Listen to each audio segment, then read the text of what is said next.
Assalamualaikum warahmatullahi wabarakatuh. Saya Tia Rina Putri dengan NIM 2019 0606037 dari KJ 18. Pada pertemuan ke-14 ini, saya akan menjelaskan tentang transformasi penerapan nilai-nilai Pancasila dalam kehidupan berbangsa dan juga bernegara.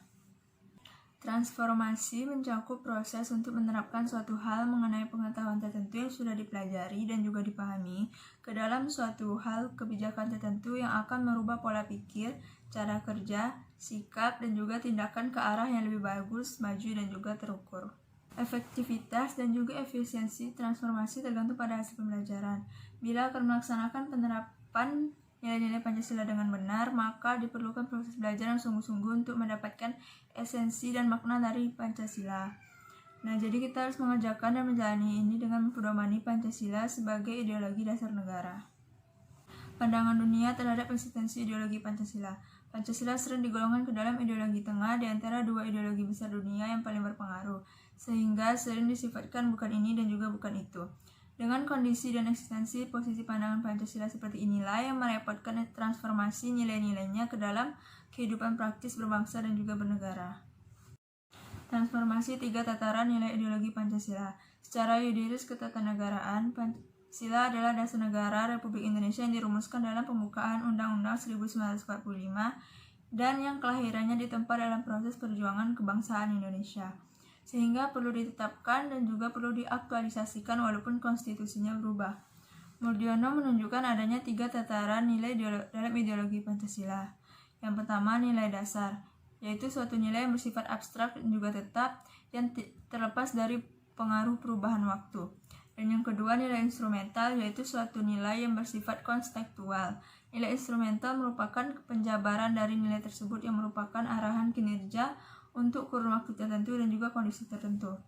Nah, yang ketiga, nilai praksis, yaitu nilai yang terkandung dalam kenyataan sehari-hari berupa cara bagaimana rakyat melaksanakan nilai Pancasila tersebut.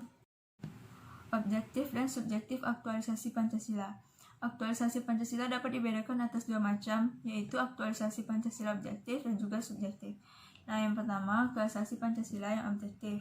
Aktualisasi Pancasila objektif yaitu aktualisasi Pancasila dalam berbagai bidang kehidupan kenegaraan yang meliputi kelembagaan negara antara lain legislatif, eksekutif, dan juga yudikatif.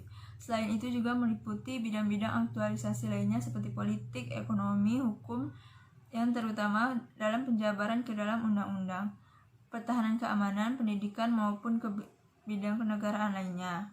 Kedua, aktualisasi Pancasila yang subjektif.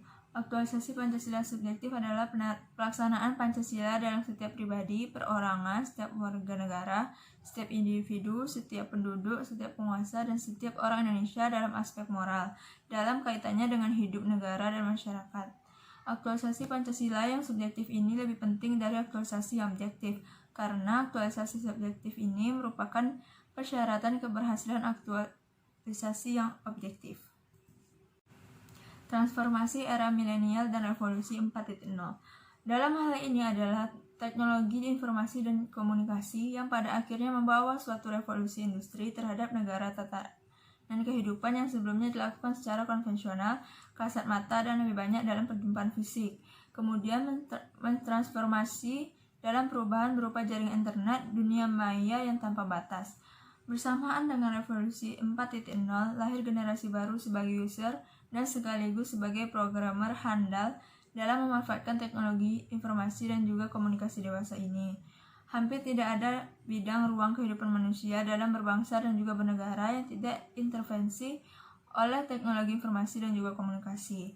Mulai dari keberadaan komputer sederhana, laptop, HP, dan lainnya sebagai termasuk teknologi dan ilmu pengetahuan lebih banyak bertransformasi melalui jaringan dan juga dunia maya.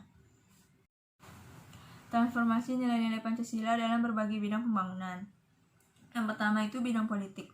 Pada kehidupan politik, dalam negeri harus bertujuan untuk merealisasikan tujuan demi harkat dan juga martabat manusia.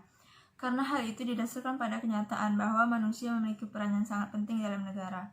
Dalam sistemnya juga harus berdasarkan pada tuntutan hak dasar kemanusiaan yang biasa disebut dengan hak asasi manusia atau HAM, Nah, hal itu merupakan suatu perwujudan hak atas dasar martabat kemanusiaan sehingga dalam sistem politik negara mampu menciptakan sistem yang dapat menjamin hak-hak tersebut. Yang kedua, pada bidang ekonomi. Dulu sistem ekonomi dunia menggunakan dua sistem ekonomi dunia ekstern, yaitu sistem ekonomi kapitalis dan juga sistem ekonomi sosialis. Tetapi bangsa Indonesia merasa tidak cocok menggunakan kedua sistem ekonomi tersebut. Maka bangsa Indonesia mencari sistem ekonomi yang menurut para pendiri cocok untuk ditetapkan di Indonesia. Sistem ini biasa kita sebut dengan sistem ekonomi rakyat. Nah, pengambilan keputusan dapat dijabarkan sebagai mana pendapat Grant pada tahun 1988 bahwa konsepsi pembangunan yang berdimensikan kerakyatan lebih pada memberi mandat pada rakyat yang mempunyai kekuasaan mutlak dan juga menetapkan tujuan mengelola sumber daya maupun dalam mengarahkan jalannya pembangunan. Yang ketiga, bidang sosial dan juga budaya. Sejatinya masyarakat Indonesia memiliki karakter hidup bergotong royong, sebagaimana disampaikan oleh Bung Karno dalam pidatonya pada 1 Juni 1945.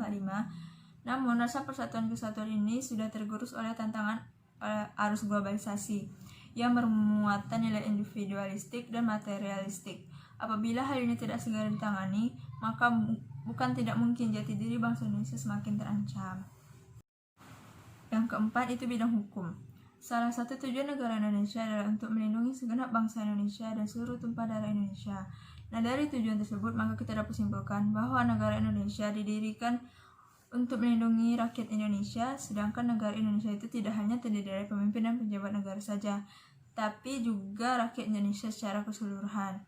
Nah, karena hal itu, maka keamanan merupakan syarat tercapainya kesejahteraan warga negara. Oleh karena itu, pertahanan dan juga keamanan harus dikembangkan berdasarkan nilai-nilai yang terkandung dalam Pancasila.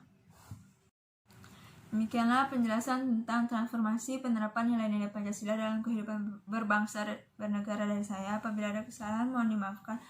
Wabillahi taufiq wal hidayah. Assalamualaikum warahmatullahi wabarakatuh.